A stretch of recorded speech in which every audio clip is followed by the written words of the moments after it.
Hello, everyone, and welcome to a very special edition of Tuesday's Wrestling Talk.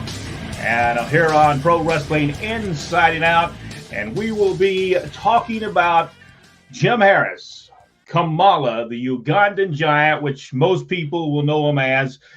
Jack Lord, do you have did you find out any information of how Kamala Jim Harris passed away? The initial reports right now was he had a heart attack due to COVID-19. That's very sad to hear. But Kamala, man, this Jim Harris, he goes back to 1978.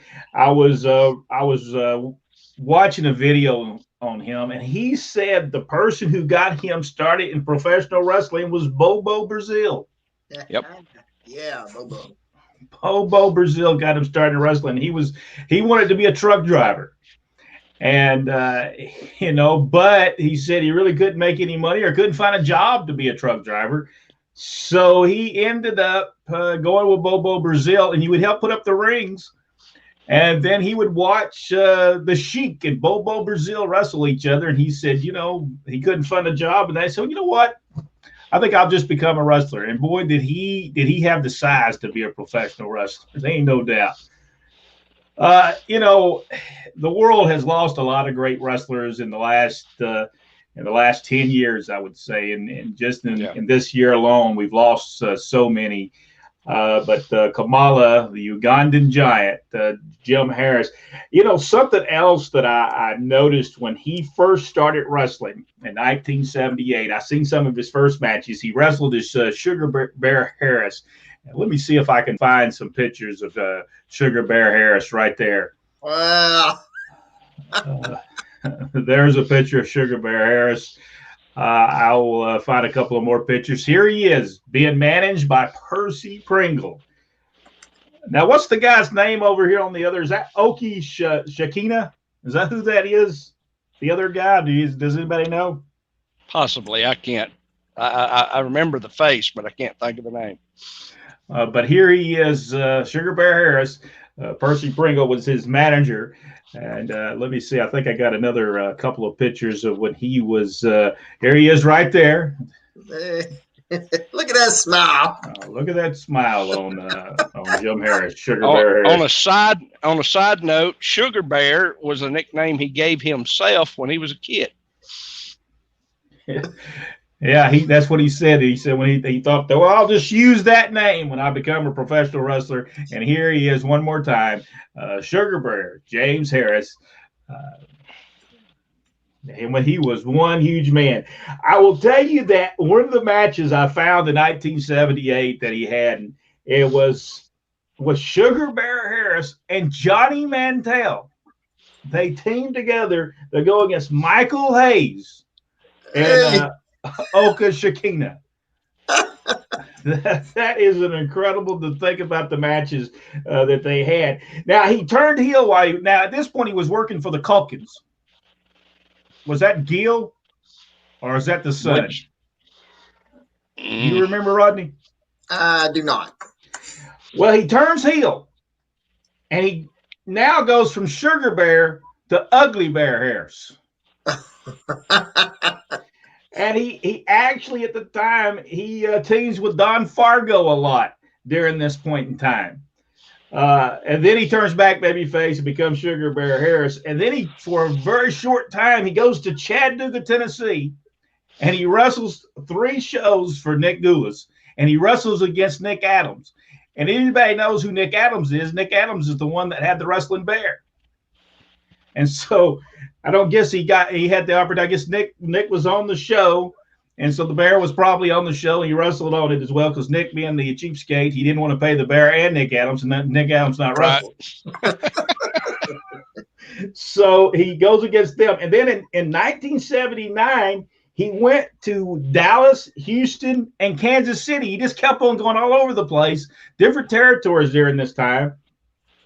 And what I found interesting is when he was talking about the story, he said that when he was a child that his dad played dice. That's how he made a living, and played dice. And his dad actually got murdered playing dice. Did y'all hear about that? Yep. that was pretty a strong thing to hear when he was telling the story. Now, by 1980, he went to the Dallas territory and worked for full time for them. By February of 1980, he goes and works for Jerry Jarrett and Jerry Lawler. In February 1980, he stays there until April of 1980. And this I just found out today.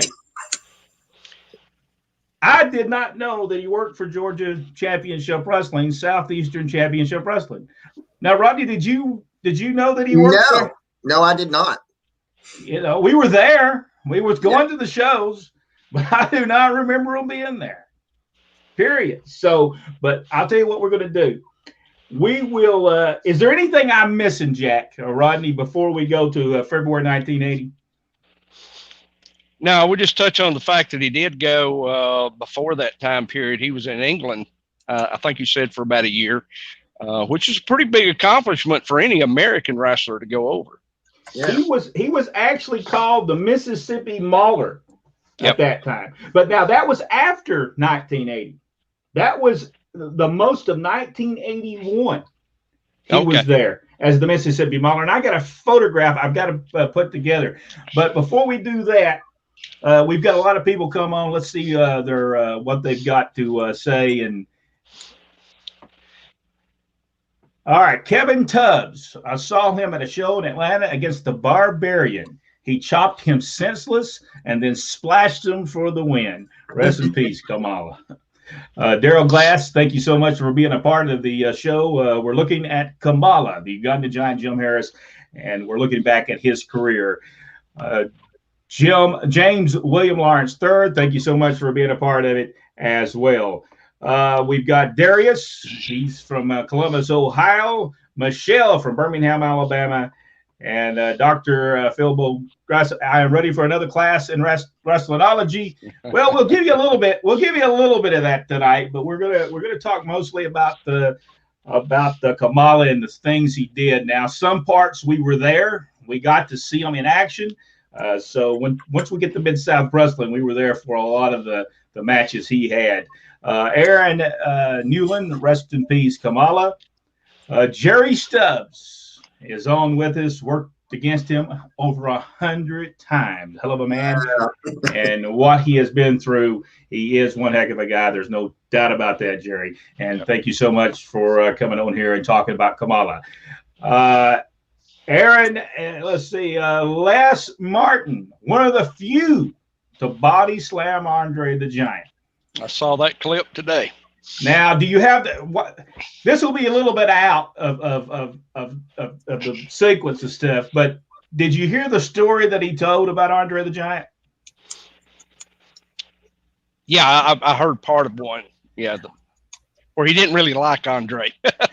Well, what had happened was he was going against Andre in a match. He kind of messed up and it tatered Andre a little bit. Now, for those people that know what a tater is, that's listening to the program, watching the program, that means he hit him really hard. Andre got mad, said some derogatory remarks, and then Jim Harris decides, okay, the Kamala, I'm just going to beat Andre, and he does. He just keeps on beating him, gets him in a corner and beats him and beats him and beats him. And he kind of was a little afraid of it, so he went and got him a pistol. And so the next night or 2 nights later, they're in the dressing room, and he just walks up to him and says, "You got to." He said, "Hey, boss, no problem. I just got a little upset. There's no problem over it." Now, he didn't have the gun or nothing, I don't think, pointed at him or nothing, but I think he kind of got the scope of the deal. But Kamala said he kept a gun inside his tights the whole time after that. I mean, that's incredible thinking. You've got a gun with you inside when you're wrestling. Hey, you can just run. That's a whole new level of shooting on somebody. Yes, it is. I'm thinking, man, that's kind of harsh. Richard says James Harris wrestled in England at the Mississippi Mauler, and I do have some photographs. Once we get to that, I will show those photographs. Jerry Jarrett and Jerry Lawler thought they were the first people ever to put face paint on Jim Harris. That's not true, and we'll see some photographs of that in just a moment. That he wore paint on his face prior to being Kamala the Ugandan Giant. Michael Barr, hello from Southeast Alabama. How you doing, Michael? And James said, rest in peace, James Kamala Harris. Doug Masters also sent in his rest in peace, James, as well, as long as Adam Pinson. And so, how did the GoFundMe page have they gotten? It is, I believe, up to $22,000 now. Chris Jericho alone made a $5,000 donation.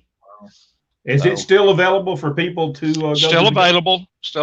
They've raised the bar on up to 25,000, and I guess if they hit that, they'll raise it some more, and they should. This money not only is for the burial expenses, but his wife was out of work for several years taking care of him, and it's been a tough financial situation on her. Well, how did they get to that GoFundMe page? I will post it again, and you can share it on the Inside and Out page. Okay, because if we can get that, we'll put that on later on this evening, so people who want to donate to that GoFundMe page can do so. Mike Schaefer is listening in Bama. Warren Morris said, he scared me to death as a little kid. Rest in peace, Kamala. He was that character was just an incredible character. Kamala was just an incredible, and I don't think no one else could have done that. Gimmick. Mm-mm. No. He was born to do that. I agree with that because they had Kamala too, which was something Ben Peacock, I believe was his name. He tried to do it, and he was never that good at it. I think he also wrestled as the Botswana Beast. I think he came to Continental, didn't you, Rodney? Yeah. Right. He just didn't have the size as James did. He had the size. James was just awesome. And anything, he's just an awesome figure. When he was walking down the aisle and people beside him, you could see him towering over the people as he came through. His appearance and that music coming to the ring was just an event in itself of seeing him walk down the aisle. Just the mask that he had. That big mask and the little and the spear and the whole it was just an awesome display as he come down the aisle heading to the ring. What he had Friday at first was his handler, correct? Yep. Right. And then they changed it to Kimchi or something. Yeah, that was when he went to WWF. Steve Lombardi played that role. It's the same character. They just changed the name. Tim Lowell said, Kamala for vice president. Yes, we've seen that today. So Bradley helps. We'll talk about I'll tell you what we'll do. We'll talk about the SmackDown takeover, whatever that means. Jack probably knows what it means. We'll talk about that on another program. Probably let's try to talk about it on Monday night and on the Wrestling Conversation, and we'll see what happens on that. Michael Barr said, no idea of him being in Georgia or the Southeast, where I'm going to show you in just a moment that he was indeed there for a long period of time. Jeffrey is here with us. Let's see. Tim said, Jerry Lawler makes jokes. Why can't I? I don't even know what joke he made. Oh, I see. Kamala for vice president. I see that. I get it now, Tim. Alan Harberman says, saw a match with his Mississippi Mauler, a.k.a. Kamala, wearing paint and had a king crown similar to Jerry Lawler. Yes, while he was in England. It's funny because, he wasn't having their matches in England. Mm-mm. They were having his match in England. If you go back, if you see the matches, Jack, did you see some of the matches? Did you see some of the matches from there? Yeah, it's been a while since I saw those, but it was almost like the beginning of the Kamala character, the way he worked over there. Let's see. I'm trying. This thing's going pretty quickly, so it's going by fast. So I'm trying to look at. We'll get back to those, but right now, let's. Let me see if I can get back to this guy. Let's go ahead and show this video. It's from Southeastern Championship Wrestling. It's April 1980. At this point, James Harris is called Bad News Harris. He actually, during this same time, actually has a match. His first match in there is against Pat Rose. He wrestles against Pat Rose, and so let's go see this video. Let me bring it up here, and let's watch this video of Jim Harris. Can y'all hear that? Yeah. I think that's Killer Cox talking. Standing in the corner, waiting for his chance to go against the champion. Yes, and it's quite a. You know, anytime you walk in that ring with anybody, you step up against it. There we see Bad News Harris, Jim Harris, James Harris. And, I'm sure everybody's aware of this. I don't like that man bumping into me the way There's some he exchange right there between you. Yes, I don't like him bumping into me the way he did. I don't like what he's doing here. And eventually, I'll have a little something to say to him about this, you know. Well, this is where right now Ole Anderson is trying to get on track, and while he takes his jacket off, he is being attacked by Bad News Harris, who goes right to work on him. Well, he's a big man, this Harris. He's a very big man, over 300 pounds. And he is the champion at the moment. As you see that here, how he hit the deepest over there. I'm assuming. He went right away. He knew what he was doing. He went right to work on that shoulder. He runs him into the post twice, and that has to. And the shoulder's got to give, and he just stayed with it, And I don't care what kind of man you are, how good you are. Especially when they grab a bone like that, grab an arm, and get to work on those pressure points and those joints, something's got to give. Something's got to give, and it certainly gives right here.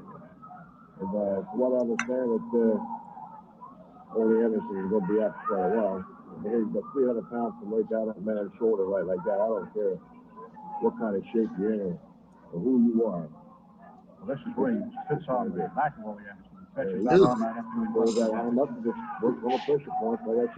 You can see how much bigger James is than Ole, too. And Ole is not a small man at all.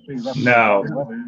Count Ole Anderson out, so we are able to continue and award the championship in just a moment to Bad News Harris. I think the pain at this point is so huge. Bad News Harris, about to become the Southeastern heavyweight wrestling champion. Get this man off as quick as you possibly can before if he doesn't get disqualified before he gets there. Yeah, he kind of lets go. That's how he's yelling. He is the champion. There you see Bad News Harris, who's only been in the area just for a short while. And that's how you do business. The new Southeastern heavyweight champion. Here is Jeffrey Tommy Rivers awarding Bad News event.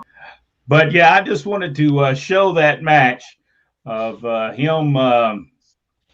He did wrestle in Southeastern Championship Wrestling. He actually lost the belt to Terry Taylor.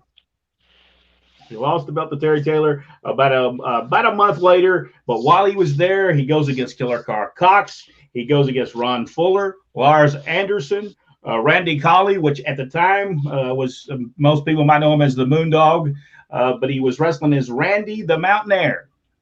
I remember Randy the Mountaineer. After he leaves there, after James Harris leaves there, he goes to Germany. He wrestles in Germany for a while, and then he ends up in the UK for most of 1981. That's where he wrestles as the Mississippi Mauler. And I've got some pictures, and I'm going to try to find these. I did not put these in order, and I'm hoping that those photographs. Oh, here's one right here. There he is right there, as you see, with face paint. Yep. He was called and said, but they did call him the Mississippi Mauler, but he must have really gotten over there because they kept him for over a year and a half actually. Yeah. He leaves there because he actually breaks his ankle over there, and so he comes back over here, and he actually wrestles when he comes back over here with a broke ankle for a long period of time. I mean that's a hoss of a man to go around doing that. I've done that, and I'm telling you, it ain't fun. When he leaves and he comes back in 1981, when he comes back, he gets back sometime around 1982, and that is when he becomes Kamala the Ugandan Giant. Now, when he first starts, he's not Kamala, he's Kimala. Yeah, Kimala. I had read some stories about how he became Kamala. He actually came back. He was going to go work for Jarrett, and he came to the building, and Lawler said, "Has anybody seen you come through the building?" He said, "No, I just came through the back." He said, "Well, don't do anything. I've got an idea." Him and Jarrett got together and came up with Kamala the Ugandan Giant. Let me show another video because we want to see the creation of just a little bit of because Jimmy Hart didn't bring him in. James J. Dillon is the person who brought Kamala to Memphis, Tennessee. So I want to let's go and see this real quick, and if I can get it on here real quick. 6 foot 9 inches. Kamala, the Ugandan Giant.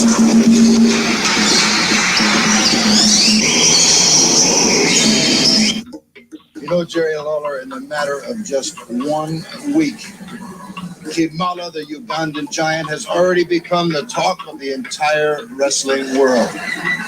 My phone is ringing off the wall with calls from Sam Muchnick in St. Louis, Vince McMahon in Madison Square Garden, and Mr. Shinma in Tokyo, Japan is saying, please, let me have Kamala, the Ugandan Giant, one of the most impressive physical specimens that the professional wrestling world has ever seen.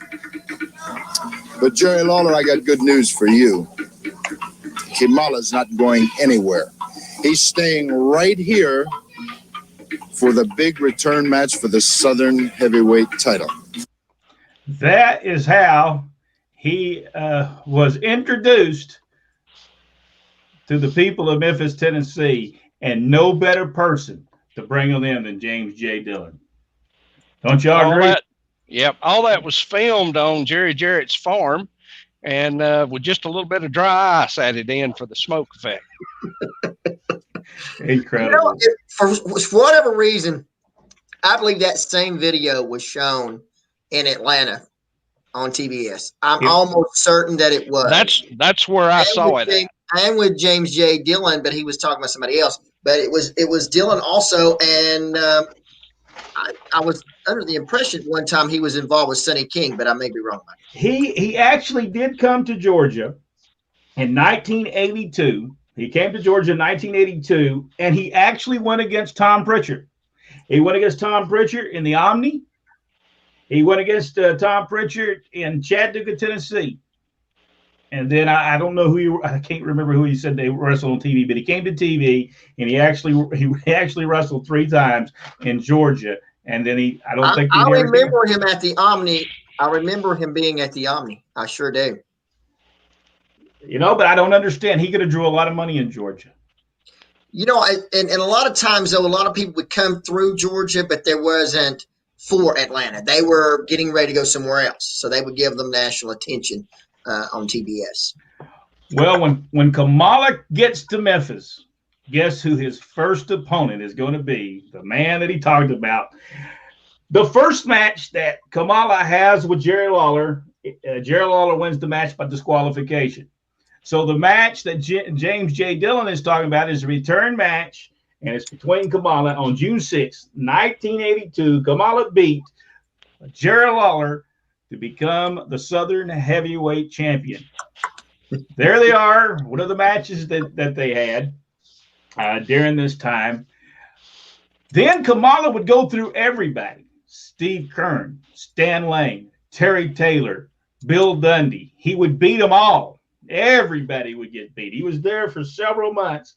And then on August 9th, 1982, Jerry Lawler won back the title. And then Rodney's got the story of he can probably tell us the story of what happens after he loses the Southern Heavyweight Championship, and it includes Giant Frazier. So, yeah, that was awesome. But I want to go back to the first appearance of Kamala on Memphis television.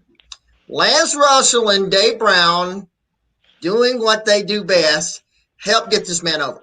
In the first time, he comes over walking to the to the desk, and they jump up and start walking away. Okay, now get him back. And who is his attendant there? Is that Wayne? I think it's Buddy Wayne. Buddy Wayne. Yeah, and I could tell it was Buddy Wayne right off the bat. It was awesome, and he would go to the audience, and he had that spear, and he would go up to the audience, and then he came back, and then he would come back to Dave and Lance, and Dave just said, "Okay, now you're going to have to get him back. He's just coming and keeps coming and keeps coming and coming behind the desk." And like I said, Lance and Dave Brown did their job in that one. And his first match was against Rick McCord on TV. Didn't last long, 45 seconds, and it was the end for the big splash on Rick McCord. Then we had, as Brent was saying, one of my favorite videos that I just watched. It was Kamala and Jimmy Hart now presenting Kamala number 2. Kamala 2 is on his way, and it's no more than the old giant Frazier has Kamala 2. And Lance and Dave, they are just laughing. They are laughing as Giant Frazier had his pain. It was awesome. It was absolutely awesome. And you know what, though? Who really didn't fit in any of that was Kamala. Yeah. He was not the comic.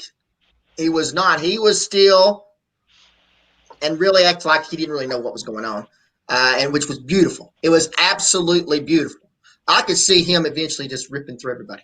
He should have just beat up everybody in that whole crowd during that thing. He should have beat out Frazier. He should have beat everybody up.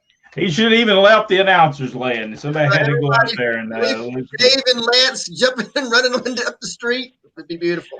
You know, that was what awesome. I loved about the gimmick, though, awesome. is when he would go and he'd beat the guy down, he'd pin him, the guy would be on his stomach, and he'd have to explain to him, no, you got to over. Beautiful. Yes. He didn't even realize how he was supposed to beat the man. That's what made the gimmick it was just that good.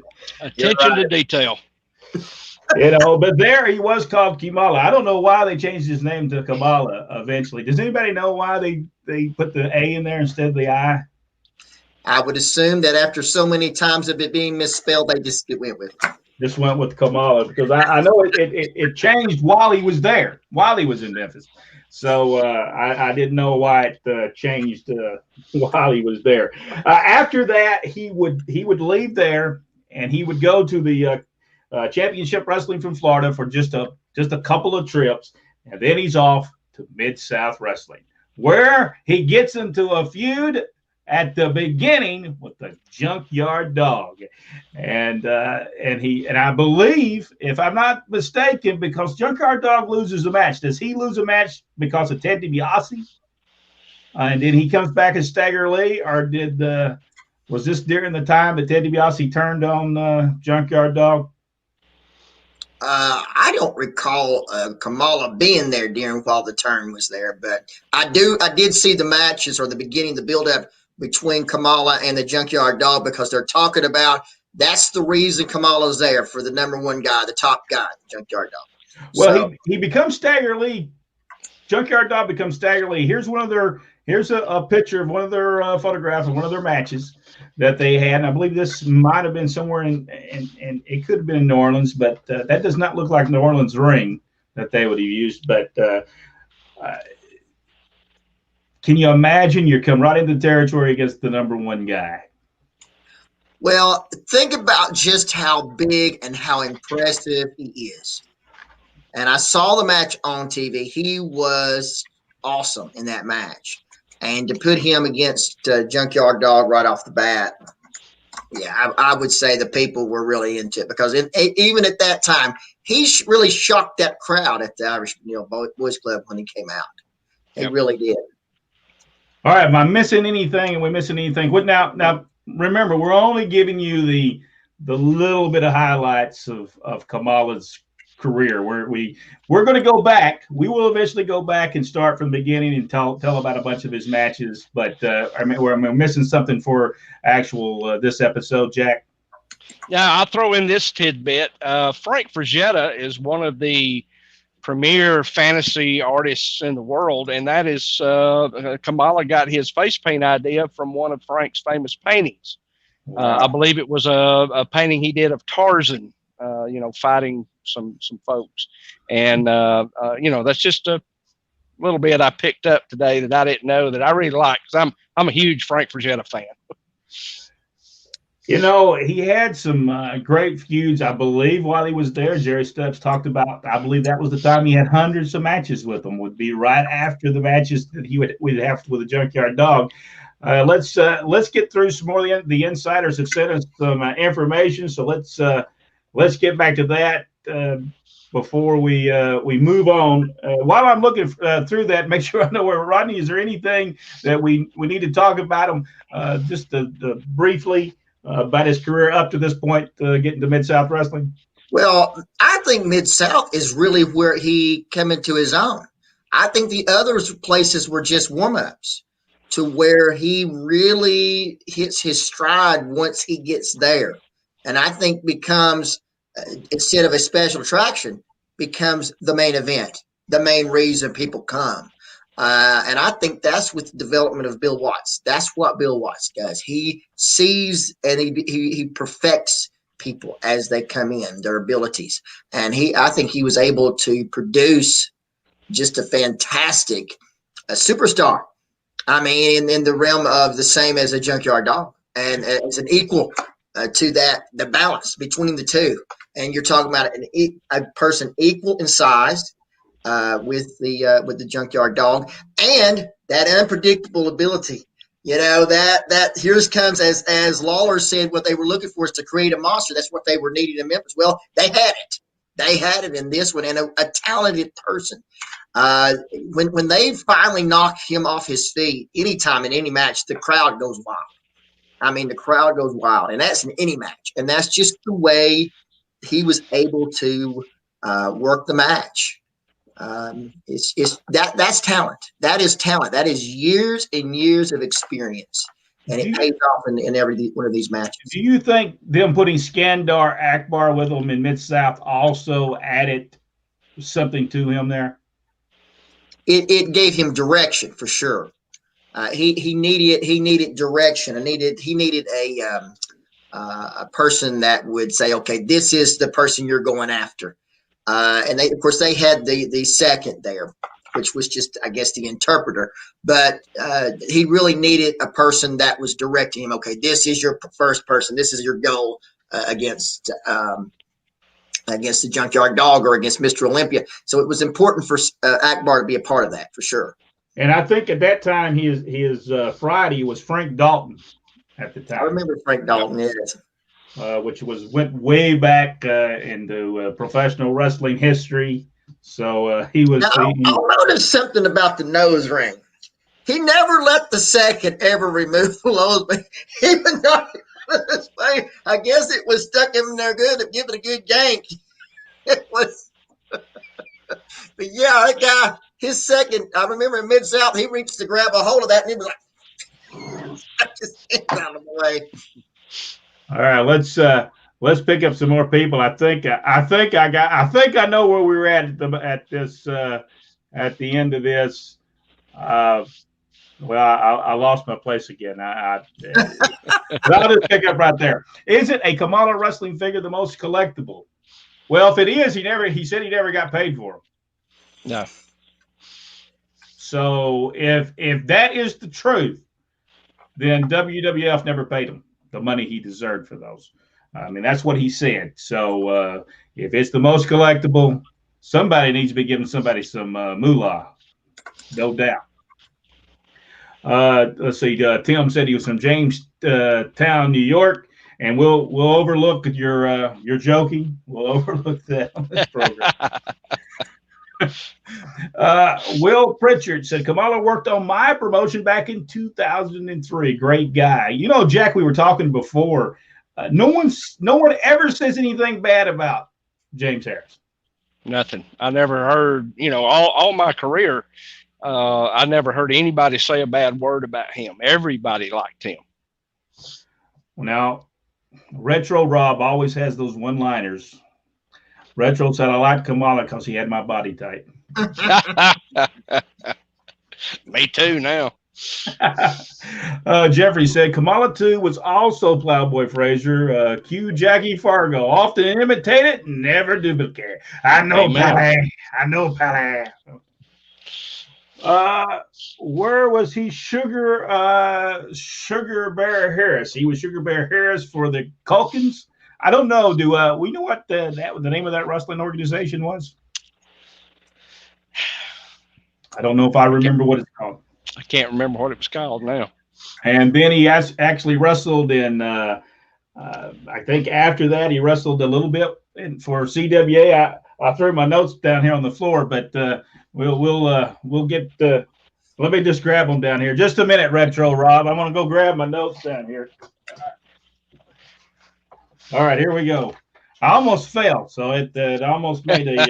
That would have been for good TV. that would have been for good TV. He actually wrestled for whatever that group was called that the Culkins ran. I'm not for sure what that was called.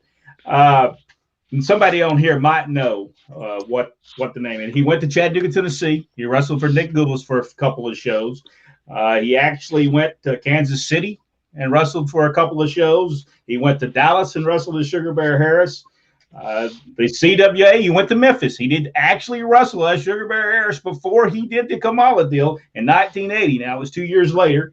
He actually, then he wrestles as Bad News Harris, and then he goes and wrestles as the Mississippi Mauler in the United Kingdom for over a year, maybe a year and a half.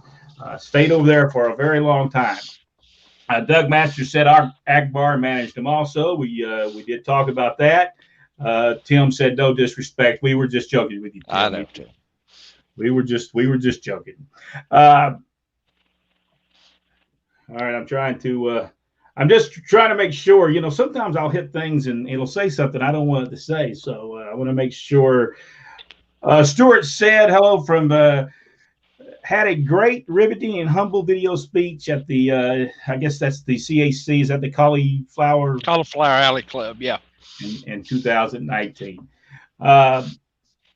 He said, I love the Kamala video. Funny how the jungles of Africa look familiar to the woods of Hendersonville. Exactly like it. Very good, though. Michael St. John, for those people who do not know this, Michael St. John is the one that's saying, Kamala, the Ugandan Giant. That's him doing the voice for awesome. That's a great video, too. Very good. If you think about it, Memphis was way before their time. Mm-hmm. They were doing what Vince McMahon eventually did.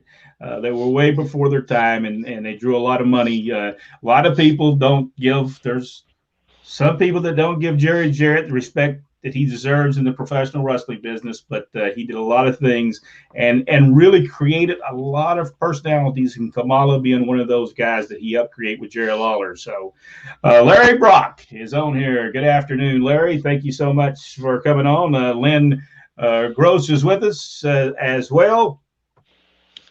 Rick Brooks said, a friend of mine who attended the matches with a kid went on to wrestle Kamala on WWF TV in the 80s. He wrestled as Sam Cody. I'm pretty sure Sam got beat up by the guy. Yeah, that's pretty good. Kevin asked, you ever see Ole smile? When he gets his checks, I think he would smile. I think it was the only time he'd ever... Larry Brock said, that's the real stuff. None of this bee poop. Thank you, Larry, for saying PG. Yeah, we try to keep this show on a PG rating. Sometimes you got to watch Rodney, though. What are you trying to say? I have never said any words of 7 words. No. These wrestlers weren't bodybuilders, but you knew they could beat you up in a fight. Wrestlers are believable. Yes, back then they were believable. And Kamala was believable. When he walked out to that ring, you believed that Kamala could kick your tail. That standard used to be that if you had to look like you could walk into a bar and hold your own. Yeah. Richard Hoods did say, he said, Jerry Lawler put the Kamala gimmick on James after he came back from England with that broken ankle. Yes, he talks about that. Jay Smith from a YouTube channel said Kamala was a scary dude. That was, Yeah, that was a good, tremendous, beautiful image. Absolutely the best image. Michael Barr asked, where did he wrestle in Southeast? It was not in Southeastern Alabama, which was, I guess, was called the Southern Division of Southeastern Championship Wrestling. He did the Northern Division, Knoxville, Hazard, Kentucky, Johnson City, Tennessee. That's where he did that at. But this was not Ron Fuller's Southeastern Championship Wrestling. This was owned by Georgia Championship Wrestling Incorporated, which was Jim Barnett, Jack and Jerry Briscoe, Paul Jones, and I'm leaving someone out. Bill Watts, I think, at the time. I don't think Ole Anderson had his percentage yet.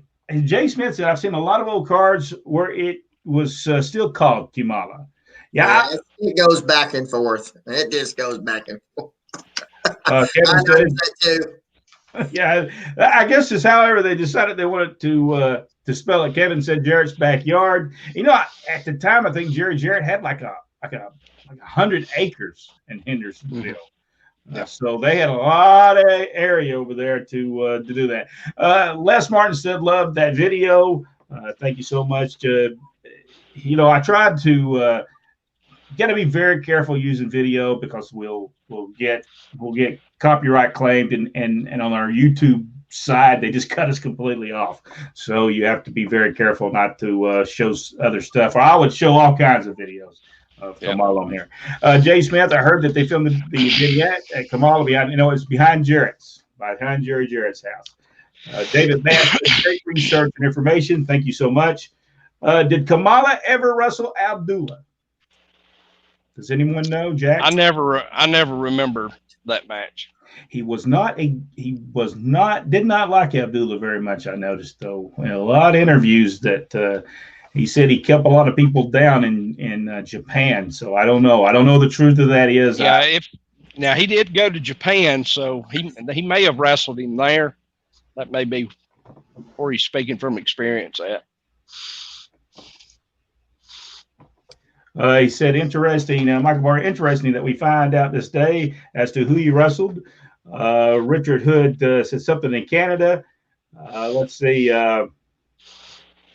Larry Brock said, great listening to this great podcast. Thank you so much, Larry. We appreciate it. Larry said, two guys know their stuff. Ron West was the best. Well, thank you so much.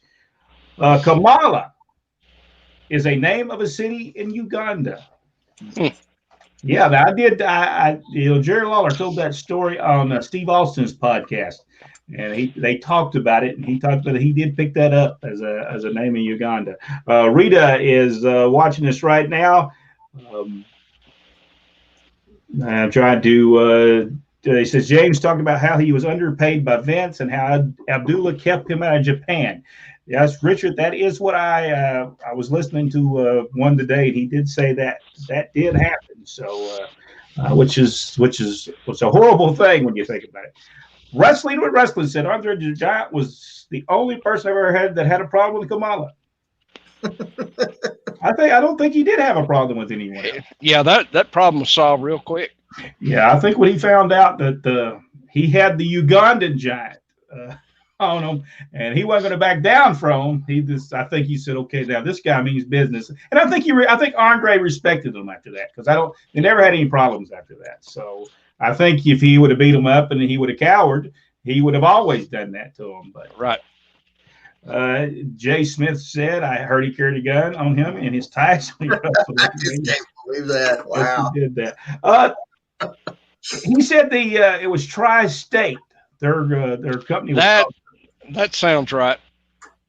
Now, what was because they ran opposition to Leroy McGurk. Well, wasn't Leroy? What was Leroy McGurk's? Was he's not Tri-State? I believe it was Tri-State. So I'm not for sure. I don't know if what their company, but I'm thinking. I saw some video of Tri-State Wrestling, Championship Wrestling. Had Jimmy Snuka in it. George Scott had just got there. He was booking it, I think. Jim Ross was doing the commentary. I'm not sure if Jim Ross was doing the commentary for the show in Mississippi, because I've never seen any video from the show from Mississippi. Now, I have seen the one that Jim Ross does commentary for. So, and I think that was Leroy McGurk. I know that was Leroy McGurk. Yeah, I'm almost sure that was it. Michael Barr said, Brent, do you have insurance? Hope the floor is not too far from the chair. No, well, it really wasn't that far, but I almost took the bump there, and I would have sold it. I would have sold it when I fell, not because I'm trying to work it, just because it probably hurt me when I fell down. He said, Richard said he tagged with Ray Candy against Sonny King and Shaft in Memphis. Yes, when he went there the first time. Yes, when he was there the first time, he actually did go against them. That would have been some good matches, I think. And people say that he wasn't. Another podcaster says that he didn't do well before he became Kamala, but he did. He did all right for himself. Now, not to the extent of the Kamala. He did well for himself before he became Kamala. He had wrestled from 78 to 82, so he did pretty good for himself, not to the extent of Kamala. Well, a guy that tall and that big with that athleticism, you wasn't going to hold him back. He was going to be successful, but yeah, Kamala really put him over the top. Now, when Kamala leaves there, when he leaves Mid-South Wrestling, he ends up going to World Class Championship Wrestling, where Skandar Akbar goes with him, and he manages them in World Class. Yep. And Missing Link is there at the time. Yeah. Now, Junkyard Dog is there. Yes. Devastation Incorporated. I actually saw a match from Fort Worth, and Kamala and the Missing Link and Junkyard Dog were all involved. It was wonderful. I just saw it earlier this afternoon. It's a fantastic match. Now, soon after that, Akbar is either gone, maybe goes back to Mid-South. I don't know. Gary Hart comes in, I think, to take over the booking job, and he is the one managing Kamala, but Kamala really didn't like him very well as his manager. He doesn't stay around too long with Gary Hart as his manager, because then I believe he gets his first run in the WWF. Am I correct about this, guys? Right. And when he first comes in there, he is managed by Freddie Blassie. Fred Blassie. Now, is this Frank Dalton when he first comes in there? No, that's Lombardi. That is Steve Lombardi, the first when he first comes in there. But look at now. I don't think he's with Fred Blassie long, is he? No. Who manages him after Fred Blassie? Because I didn't. Slick. Yeah. Slick manages him. Yeah, because he tries to. They do the comedy stuff with him where he tries to show him how to play bowling. Am I correct? Was this right? I saw that. Yeah, I saw that. I don't know that I like that ideal. I think you should have kept Kamala as a serious wrestler and not as a joke. Yeah, that's what I was saying earlier about the Kamala 1 and 2. Although it was great television, the missing part, the person that didn't fit in that was Kamala, and he just didn't fit. And to think about this man, almost what would they say, over 300 pounds, coming off the top rope like he did. Not many can do that. Not many is his that size can do that for sure. 370, I believe. Wow, coming off the top rope. Can you imagine him coming down on the top rope? I'm 370, and I can't hardly get out of the recliner. So I love the sport. I remember when he first came to Baton Rouge, Louisiana, to wrestle the Junkyard Dog. It was a sold out. Sold out. Was that the Centroplex? Was that what it was? Was that the Centroplex that he came to? I bet it was the Centroplex in Baton Rouge. If he's still on, if you're still on, let us know if that was the Centroplex that he was there. I'm not for sure what that name is. Ronaldo Jason. I was shocked when I found out he was from Mississippi. So, yes, he was actually from Coldwater, Mississippi, I believe is what he said. He was actually from, and he said, yes, that was the Centroplex. And Richard Hood did say he was trained by Bobo Brazil. Yeah. James Mason said, even today, my friends, and I will do the Kamala stomp and pat her big bellies. Yeah, that was awesome. That was awesome. I loved how when he was getting prepared to go and they were taking his stuff off, that he was still doing that stomp in the corner. like he's a cage animal ready to break loose at any moment. I love that. He was absolutely perfect. Absolutely perfect. Nobody could have done it any better. The first time he goes to WWF, he wrestles against a couple of high-profile matches against Hulk Hogan. He doesn't stay there very long. He leaves and goes back to Mid-South Wrestling for a while. He doesn't stay in Mid-South Wrestling for a very long time, maybe 4 or 5 months, because him and Coco Beware actually fly down at the same time to go see Vince McMahon. James Harris said in the interview that he didn't even know Coco Ware was even talking to them. Nobody they'd ever told anybody. They never told Bill Watts. I think they were both working for the probably at the time it was probably Universal Wrestling Federation at the time, and they didn't tell either one of them that they were going there. And they actually met each other at the airport. And they said, "Where are you going?" He said, "We didn't really want to tell each other where we were going, but we both were sitting there getting ready to go to Stamford, Connecticut." So he said, "I think we pretty well knew that we were both going to talk." And he said, "This is what he said. That he stayed there for 2 years, and the one thing that made him upset was he said he went to SummerSlam, and he went against the Undertaker at SummerSlam." Now, how he knew this, I don't know, but he said the Undertaker made somewhere around $500,000 for the show, and he only made $13,000 on the show. I would hope to think that Vince McMahon, I hope he does not do that to people. I mean, he was as much of a part of that match then. That would make him worse than Nick Goose. Yes.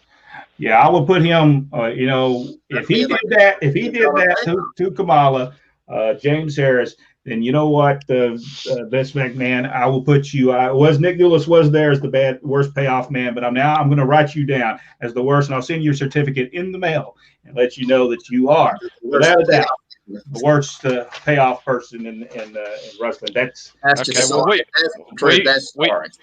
we won't talk about how much Jerry Jarrett offered me to come to work for Memphis then. Well, now, if I'm thinking, if it was anything that The Rock was making, $20 a night for 7 nights. No, he offered me twice that. 22. He offered you 22. $40. $40. Yeah, that's well, that's another time and another place to talk about payoffs in professional wrestling and promoters that were there. Now, during this time, Harvey Whippleman would be his manager during that 2 years stint, and I'm not for sure. Slick might have been his manager during this stint instead of the first time he was there. You think so? Because he did talk about it, and then they turned him babyface. What did y'all think about the babyface Kamala? Not thrilled. He wasn't thrilled about it. In an interview, he did not like that whatsoever. And I think after his run then as the babyface Kamala, he would just wrestle occasionally. Am I correct about that? Yeah. After that stint, I think then he went to drive a truck, and then he would do shows occasionally. They did bring him back. I think the last match he had was 2006 against Umaga. Is that how you say his name? Umaga. And I think that was his last big match that he had. But he said, this is another thing. Let me write this down again. Vince McMahon, I'm going to go ahead and write this down. Paid, from what he said, paid James Harris $300 for a show. Yeah. Vince, I'm going to send you 2 certificates through the mail. He did a WrestleMania for that Gimmick Battle Royal, but I don't remember if that was before or after the Umaga match. Now, he did say Johnny Ace, great guy, great fellow, made sure he made $2,000 for an event.